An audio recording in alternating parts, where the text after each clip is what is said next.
أعوذ بالله من الشيطان الرجيم. بسم الله الرحمن الرحيم. الحمد لله رب العالمين،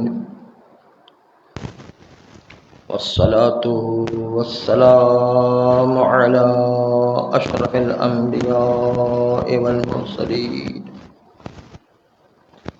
وآله الطيبين الطاهرين المعصومين المنتجبين، ولعنة الله على أعدائهم أجمعين من الآن إلى قيام يوم الدين. بسم الله الرحمن الرحيم. يا أيها الرسول بلغ ما أنزل إليك من ربك وإن لم تفعل فما بلغت رسالته والله يعصمك من الناس. وقال أيضا اليوم أكملت لكم دينكم وأتممت عليكم نعمتي ورضيت لكم الإسلام دينا. وقال أيضا سأل سائل بعذاب واقع. وقال أيضا فإذا فرغت فانصب وإلى ربك فارغب. صلوات.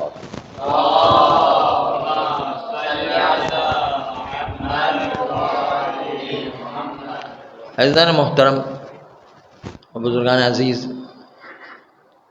جو 4 قسم کی آیتیں آپ کے سامنے پڑھی وہ سب کی سب غدیر سے متعلق ہیں، اور اس آیت میں اوپر سے نیچے تک ساری اس منزلوں کو ذکر کیا گیا ہے کہ جس منزلوں سے واقعات گزرتے رہے. اور چونکہ غدیر و مباہلہ کے درمیان آج کی شب پڑ رہی ہے تو دونوں خوشی کی راتیں ہیں، اس لیے جو ہے غدیر کا تذکرہ اس طرح ہو جائے کہ جس میں علمی مواد آپ کے ہاتھ میں آ جائے. ویسے تو آپ بہت سرسری سنتے رہتے ہیں، لیکن آپ کو پتہ ہے کہ ہماری عادت یہ ہے کہ نئے سے نئے مطالب پیش کیے جائیں تاکہ جو ہے وہ عرفان معرفت کے ساتھ ساتھ انسان دوسروں کے سامنے اچھے سے اچھے نئے مطالب پیش کر سکے. چنانچہ آج بہت ہی علمی گفتگو ہے اور بہت توجہ کی ضرورت ہے. اس علمی گفتگو میں بات اصل یہ ہے کہ دشمنوں نے جو غدیر پر حملہ کیا ہے، جو غدیر پر شبہات وارد کیے، وہ بہت ہی سخت قسم کے شبہات ہیں، اور اس کا حل آپ کے سامنے پیش کریں گے کہ وہ شبہات کیا پیش کیے گئے اور اس کا حل کیا ہے.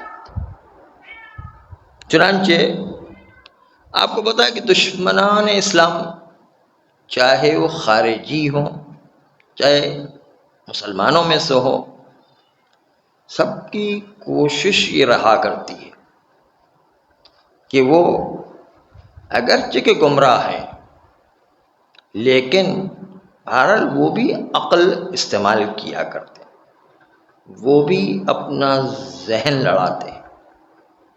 چنانچہ دشمنوں نے بڑی کوشش کی شیعوں کو نقصان پہنچانے کی، اور اس سلسلے میں شیعوں کے محلات کو آگ لگا دی گئی، شیعوں کے جوانوں کا خون بہایا گیا، شیعوں کو طول تاریخ میں ہر جگہ ظلم کا شکار کیا گیا، اور شیعوں پر مختلف قسم کے مظالم ہوتے رہے، یہاں تک کہ اقتصاد کے ذرائع بھی بند کر دیے گئے، لیکن پھر بھی پروردگار عالم کا احسان ہے کہ شیعت پہ اتنے مظالم ڈھانے کے باوجود بھی شیعت نہ صرف یہ کہ زندہ رہی بلکہ ہمیشہ ترقی کرتی رہی۔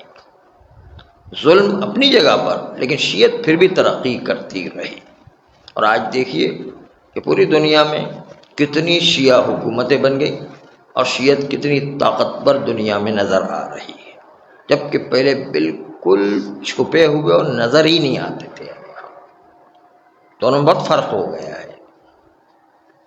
چنانچہ وہ اتنے مظالم کرنے کے بعد سوچتے ہیں کہ اگر ہم کسی اور قوم پر یہ ظلم کرتے تو یہ قوم صفحہ ہستی سے مٹ جاتی، بلکہ میوزیم میں بھی تلاش کرنا مشکل ہوتا۔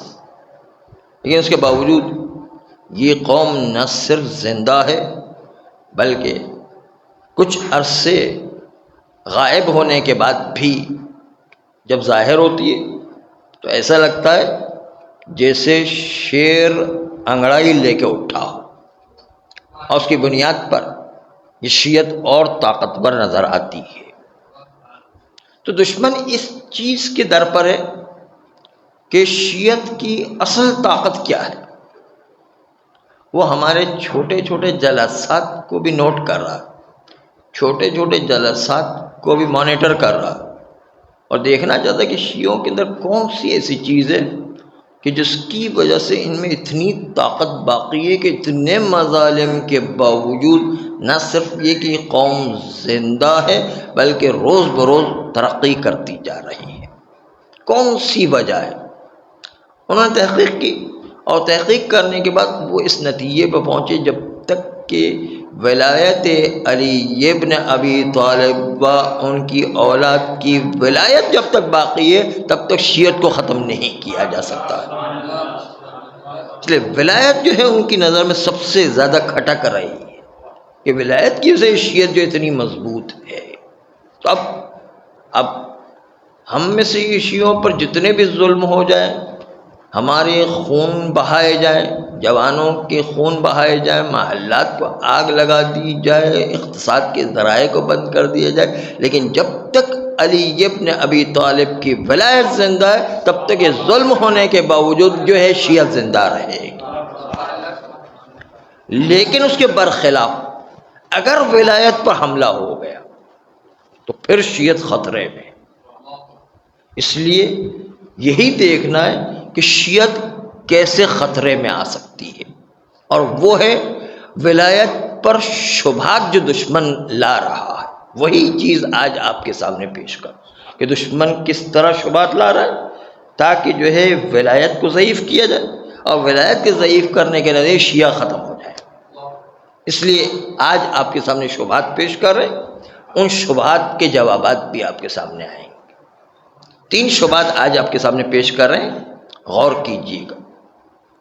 آپ نے آج آیت سنی فَإِذَا فَرَغْتَ فَانْصَبْ وَإِلَىٰ رَبِّكَ فَارْغَب۔ یہ غدیر میں اعلان سے پہلے پیغمبر کو حکم ملا کہ اے حبیب جب تم رسالت کی ذمہ داریوں سے فارغ ہو جاؤ تو اپنا جانشین مقرر کرو۔ فَانْصَب، اپنا جو جانشین مقرر، فَانْصَب منصب سے نکلا ہے، منصب جو ہے وہ عطا کرنا ہے۔ یہ اپنا جانشین مقرر کو جب رسالت کی ساری ذمہ داریوں سے فارغ ہو جاؤ، وَإِلَىٰ رَبِّكَ فَارْغَب، اور پھر اپنی ذمہ داری سے فارغ ہونے کے بعد پروردگار عالم کی طرف رغبت اختیار کرو۔ یہ پہلی آیت ہے جس کے اندر جو ہے اصل میں ولایت کے اعلان کا مقدمہ ہے۔ اس کے بعد غدیر خم میں یہ آیت اتری، 2 آیتیں، الیوم نہیں یا ایھا الرسول بلغ ما انزل الیک من ربک فإن لم تبلغ فإن تفعل فما بلغت رسالته واللہ یعصمک من الناس۔ یہ جو آیت اتری ہے اس میں یہ آیت غدیر خم میں اعلان رسالت کے سلسلے میں تھی اور اعلان ولایت کے سلسلے میں تھی، جس میں 3 مرتبہ یہ آیت جو ہے وہ اتر چکی تھی، یہ 4تھی مرتبہ اتری ہے، اس لیے کہ آیت اتر چکی تھی۔ اب پیغمبر کو مصلحت دیکھنا تھی کہ کہاں پر یہ بیان کرے، چنانچہ پہلے منا میں اتری، دوسرا مسجد خیف میں اتری، تیسری مقام حصر میں اتری، یہاں پر بڑا خوف ہوا کرتا ہے، اور چوتھی غدیر میں اتری۔ غدیر میں اس وقت کہ جب پروردگار عالم نے وعدہ کیا کہ لوگوں سے تمہیں اللہ بچائے گا، واللہ یعصمک من الناس، لوگوں سے اللہ تمہیں بچائے گا، تو پیغمبر کی ذات کا بچانا مقصود نہیں ہے، پیغمبر کا مشن بچ جائے، اصل چیز ہے پیغمبر کا مشن۔ ہمیشہ انبیاء اپنی ذات سے نہیں ڈرتے، اپنے مشن سے ڈرا کرتے کہ مشن میں کوئی خلل پیدا نہ ہو جائے۔ تو اللہ نے وعدہ کیا کہ آپ کے مشن میں کوئی خلل پیدا نہیں ہوگا، انشاءاللہ جو ہے آپ اعلان کریں کوئی گڑبڑ نہیں ہوگی۔ تب جا کے پیغمبر نے حوصلہ کیا، کیونکہ اتنے منافقین دیکھ رہے تھے کہ اتنے منافقین کہ ان کے سامنے کیسے اظہار کریں، بہت مشکل تھا انہیں۔ پھر بھی جو 3 مرتبہ اتری نہیں بیان کیا، 4تھی مرتبہ بیان کی، اللہ یعصمک من الناس کی آیت اترنے کے بعد بیان کیا۔ جب بیان کر دیا تو پھر اس کے بعد آیت اتری، الیوم اکملت لکم دینکم واتممت علیکم نعمتی ورضیت لکم الاسلام دینا۔ آج کا دن جو ولایت علی کا اعلان ہوا، خالی علی کی ولایت کا نہیں، سارے ائمہ کی ولایت کا اعلان تھا، اس لیے کہ سارے ائمہ کی ولایت کے سلسلے میں پیغمبر نے اعلان کیا ہے۔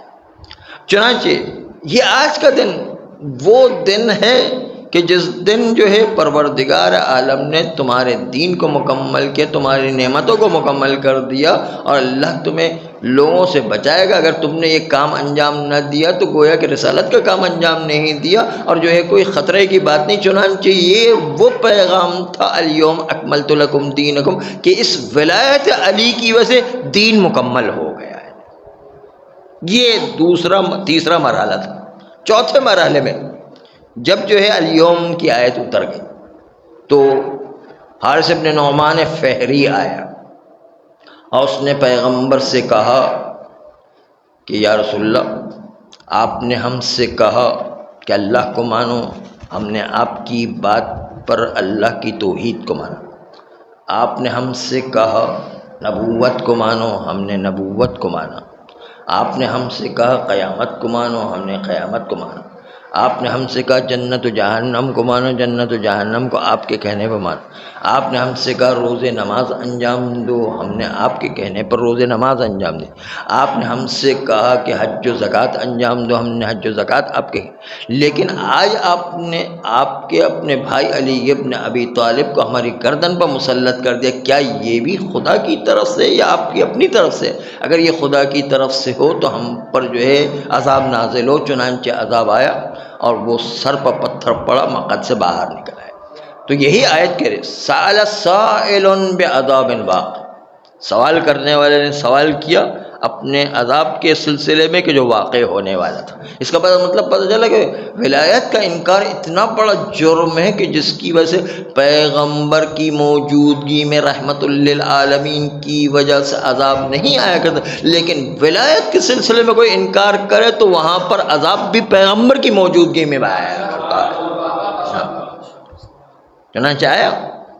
آئیے یہ ولایت کا اعلان جو ہو گیا، اس سلسلے میں 3 اعتراضات دشمن کے ہیں، اس لیے تینوں اعتراضات کو خوب علمی اعتراضات ہیں۔ علمی اعتراضات اگر اس کو صحیح معنوں میں حل نہ کیے تو اچھے لوگ گھبرا جاتے، اچھے مومن بھی گھبرانے کے ساتھ ساتھ اچھے علماء گھبرا جاتے کہ اس کا جواب کیا دیں۔ چنانچہ آپ کو 3 سوال اور 3 اعتراض ملاحظہ کرنا ہے۔ پہلا اعتراض یہ ہے کہ آپ نے کہا فَإِذَا فَرَغْتَ فَانْصَبْ وَإِلَىٰ رَبِّكَ فَارْغَب۔ فَانْصَبْ، یہ فَانْصَبْ نصب کے ساتھ اور فتح کے ساتھ زبر کے ساتھ، اور فَانْصَبْ کا مطلب کوئی جانشین مقرر کرنا تھوڑی ہے، فَانْصِب ہوتا تو جانشین مقرر کرنا۔ فنصب جو ہے وہ جانشین مقرر کرنے کے معنی میں نہیں، لغت کے لحاظ سے آپ جا کر دیکھ لیں کہ فنصب کا مطلب ہے مشکلات برداشت کرو، پریشانیوں کو برداشت کرو، تعب اور سختیوں کو برداشت کرو۔ سختیوں کو برداشت کرنے کے معنی میں جانشین مقرر کرنے کے معنی فنصب کبھی آتا ہی نہیں ہے۔ آپ لغت کے لحاظ سے جا کر کے دیکھ لیں کہ یہاں جانشین مقرر کرنے کا کہاں حکم ہے، یہاں تو جو ہے وہ مشکلات برداشت کرنے کا حکم ہے۔ آپ کیسے کہتے ہیں کہ یہاں پر علی کی جانشینی مقرر کرنے کے لیے یہ جو ہے فنصب کا لفظ آیا ہے؟ تو پہلا اعتراض دشمن کا یہ ہے کہ آپ نے دیکھا ولایت پر اعتراض کیا گیا۔ ولایت پر اعتراض کا مطلب یعنی شیعت کو اصل میں کمزور ولایت کے ذریعے سے کیا جا سکتا۔ ہم نے کہا شیعت کے اوپر ظلم کرنے سے شیعت ختم نہیں ہوگی، ولایت پر اگر اعتراض ہوا، ولایت میں کوئی شبہ پیدا گیا، اس سے شیعت کمزور ہوتی ہے۔ دشمن اس لیے حملہ کر رہا ہے۔ چنانچہ فَإِذَا فَرَغْتَ فَانْصَبْ وَإِلَىٰ رَبِّكَ فَارْغَب میں فنصب آیا ہے، فنصب نہیں آیا۔ فنصب ہو تو آپ کی بات صحیح تھی کہ جانشین مقرر کرو، لیکن یہاں پر جانشین مقرر کرنے کا معنی ہی نہیں۔ یہاں پر دو ایک پیغمبر سے کہا جاتا ہے کہ مشکلات کو برداشت کرو، سختیوں کو برداشت کرو، تعب کو برداشت کرو، پریشانیوں کو برداشت کرو، یہاں جانشینی کا تو معنی ہی نہیں ہے۔ پہلا اعتراض یہ ہوا۔ اس اعتراض کے جواب میں ذرا سی علمی بات ہے، اس کو آپ ذرا سا ہضم کرنے کی کوشش کیجئے گا، جو ہم بات تاریخ کے حوالے سے آپ کے سامنے پیش کر رہے ہیں۔ فَإِذَا فَرَغْتَ فَانْصَبْ میں آپ یہ بتائیے، ہم دشمن سے یہ کریں، آپ یہ بتائیے کہ یہ قرآن مجید میں نکتے اور اعراب اور یہ زیر زبر پیش کب لگائے گا؟ کب لگائے گا؟ یہ رسول اللہ نے تو نہیں لگائے۔ رسول اللہ کے بعد یا خلفائے راشدین کے زمانے میں، یا حضرت عثمان کے زمانے میں، یا حجاج بن یوسف کے زمانے میں، جیسے آپ لوگ کہتے ہیں، بس اس کا مطلب پیغمبر نے کوئی تھوڑی فنصب پڑھا ہوا ہے۔ پیغمبر نے وہ فنصب پڑھا تھا، آپ لوگوں نے فنصب کر دیا اس کو۔ یہ جو ہے اصل نکتہ تو یہی ہے کہ آپ لوگوں نے یہ جو بنا کر کے جو ہے فنصب کر دیا، وَإِلَّا فَانْصِبْ ہے۔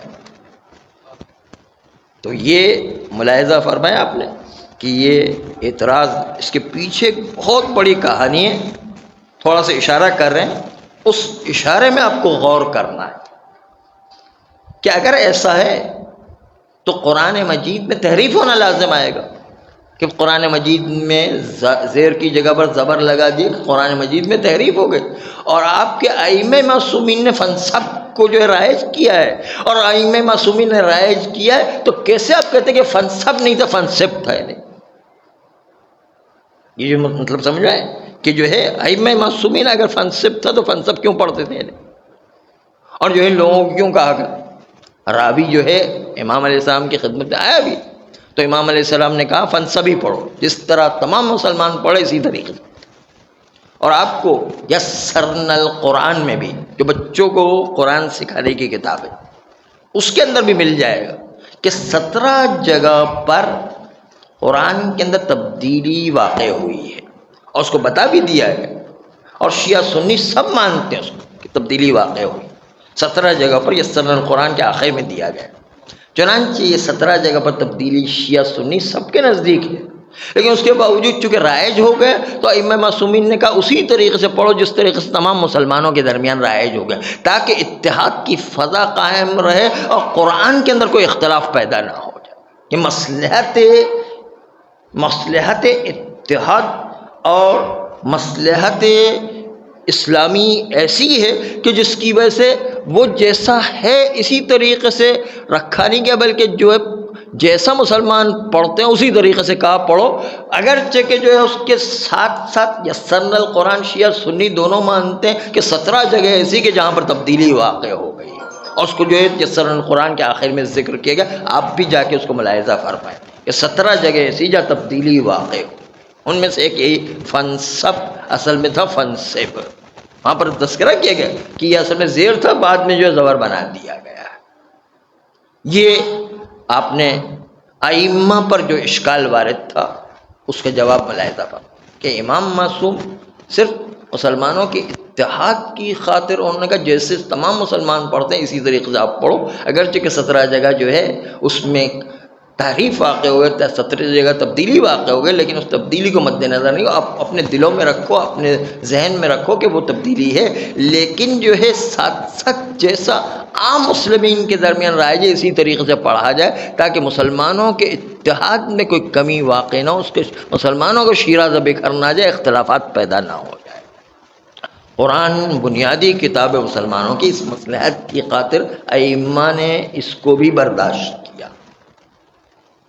تو دوسری طرف دشمن ایک تیسرا اعتراض کرتا ہے، اعتراض کو مد نظر رکھیں۔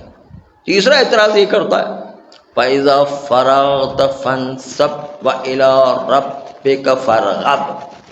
یہ دیکھیے قافیہ جب ملایا جاتا ہے تو سب میں زبر زبر ہے، فَانْصَبْ فَارْغَب، اور جب یہ شروع سے یہ آیت چلتی ہے أَلَمْ نَشْرَحْ لَكَ صَدْرَكَ، صدرک زبر کے ساتھ، وَوَضَعْنَا عَنْكَ وِزْرَكَ، وزرک زبر کے ساتھ، الَّذِي أَنْقَضَ ظَهْرَكَ، اے حبیب جو تمہاری کمر کو توڑ دے رہا تھا وہ بوجھ ہم نے تمہارے سر سے اتار دیا۔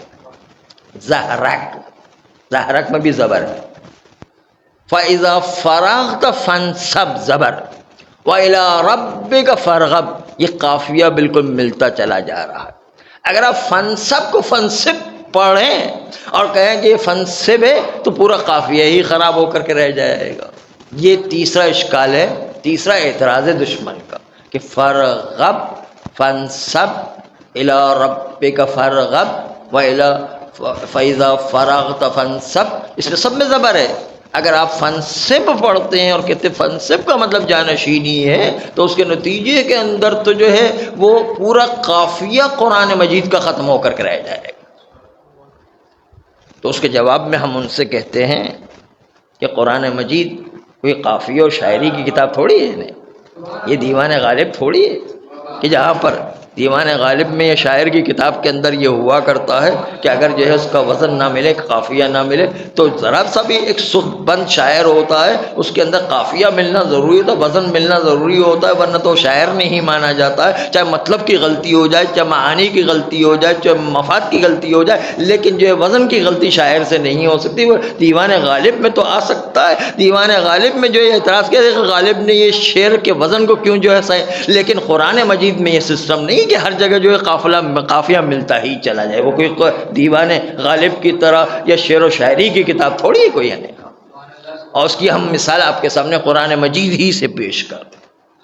یا ایھا المدثر قم فانذر، انذر میں زیر ہے، انذر زیر، وربک فکبر، تم کھڑے ہو جاؤ اور اپنی قوم کو ڈراؤ، وربک فکبر، اور اپنے پروردگار کی بڑائی کو بیان کرو، وثیابک فطہر، اور اپنے کپڑے کو پاک کرو۔ کپڑے کو پاکنا ظاہری طہارت کے ساتھ باطنی طہارت بھی مراد ہے۔ دیکھیں اس میں سب میں جو ہے زبر آ کیا نہیں زیر آ رہا ہے، انذر، کبر، طہر، سب میں زیر آ رہا ہے، لیکن آخر میں جو آیا ہے وَالرُّجْزَ فَاہْجُرْ، فَاہْجُرْ میں پیش آ گیا، تو کہاں وزن برابر ہے؟ وزن جو ہے نہیں ملا، وہاں پر بھی جو کہا گیا کہ آپ جو ہے اے حبیب کھڑے ہو جاؤ اور اپنے قرابت داروں کو ڈراؤ، تو دوسری طرف کہا گیا کہ اپنے پروردگار کی بڑائی کو بیان کرو، تو تیسری طرف بتایا گیا کہ اپنے کپڑے کو پاک کر لو، تو چوتھی طرف ہے کہ بت پرستی کی پلیدی سے بچو، فَالرُّجْزَ فَاہْجُرْ، فَاہْجُرْ میں پیش آیا، تو ہر جگہ زیر ہے، یہاں پر پیش آ گیا نہیں۔ تو قرآن مجید کوئی قافیے کی کتاب تھوڑی ہے، وہ اتنے بڑے مطلب کی خاطر کہ جو ولایت علی کا مطلب کہ اگر وہ کام انجام نہ دے، رسالت کا کوئی کام ہی ہے، اتنے عظیم مطلب کو آپ خالی قافیے میں گم کر دیں اور اس کی وجہ سے جو سارا مطلب گم ہو کر کے رہ جائے، یہ کیسے ہو سکتا ہے؟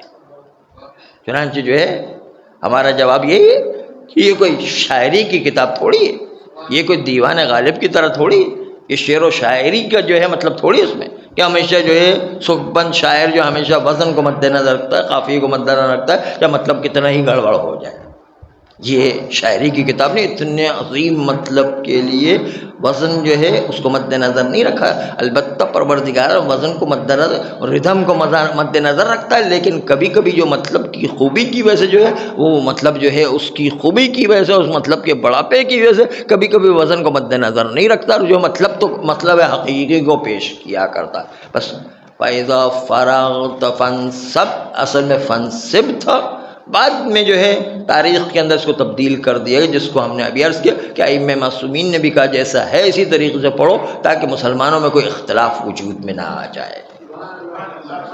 یہ جو ہے آپ نے بہت آسانی کے ساتھ ملاحظہ کیا، بہت علمی بات تھی اور بہت تحقیقی بات تھی جو آپ انشاءاللہ ملاحظہ فرمائیں۔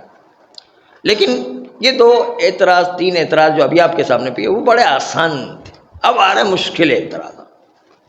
لیکن مشکل اعتراض ایسا اعتراض کہ انسان کا دماغ ہی ہل جائے اور پھر جو ہے وہ گھبرا جائے کہ اس کا کیا جواب دے، لیکن اندر سے بالکل بودا ہے، بودا ہے نا، بالکل کھوکھلا اعتراض ہے، لیکن ظاہر تو بڑا پہلوان اعتراض ہے۔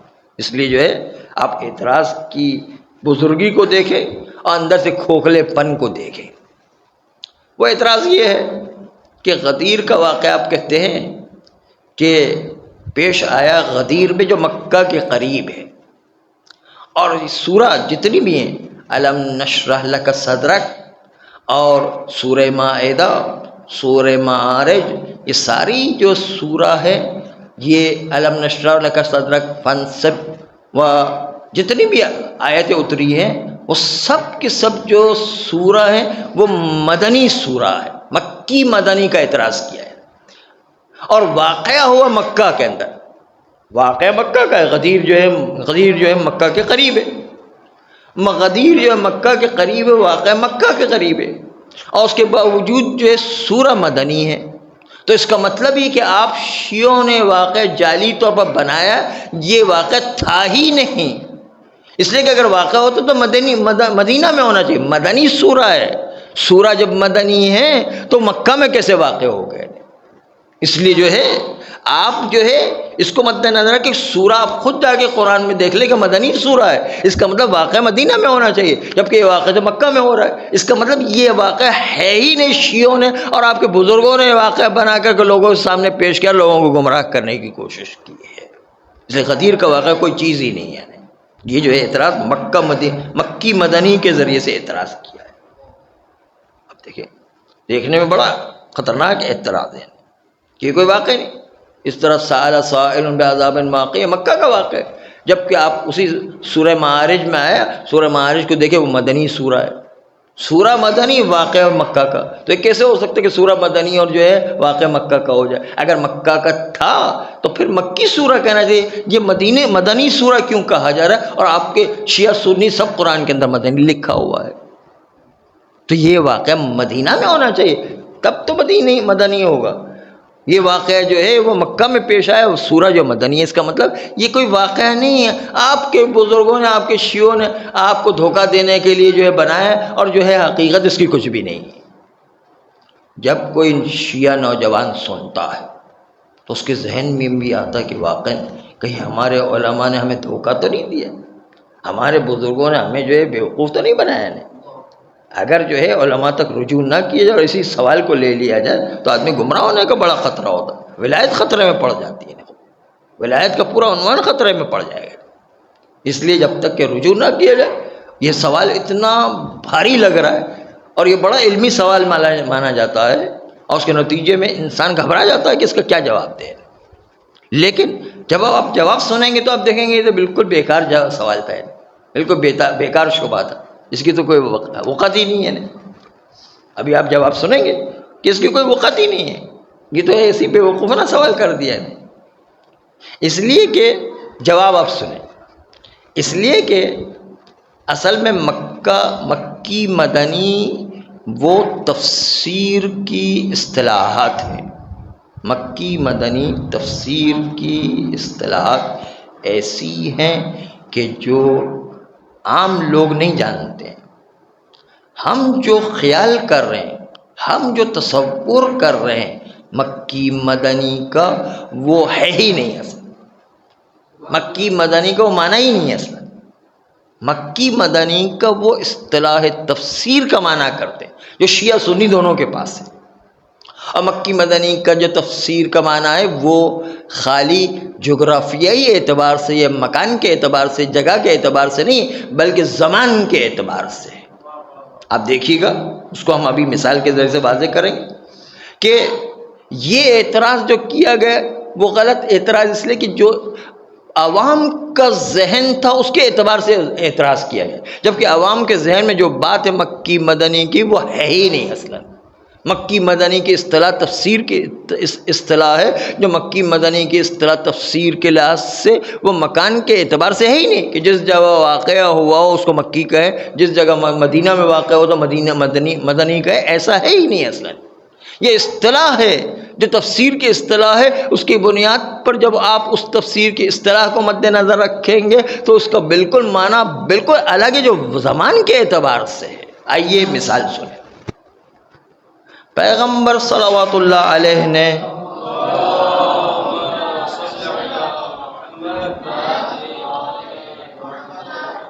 ترپن سال مکہ میں گزارے، جس میں سے 40 سال بڑی خاموشی سے بغیر تبلیغ کے، کیونکہ قرآن نازل ہی نہیں ہوا تھا، قرآن کو بیان کرنے کا حکم نہیں آیا تھا، اس لیے جو 40 سال تو بڑی خاموشی سے پیغمبر نے گزارے تھے. اپنی شخصیت کو منوایا، صادق و امین منوایا.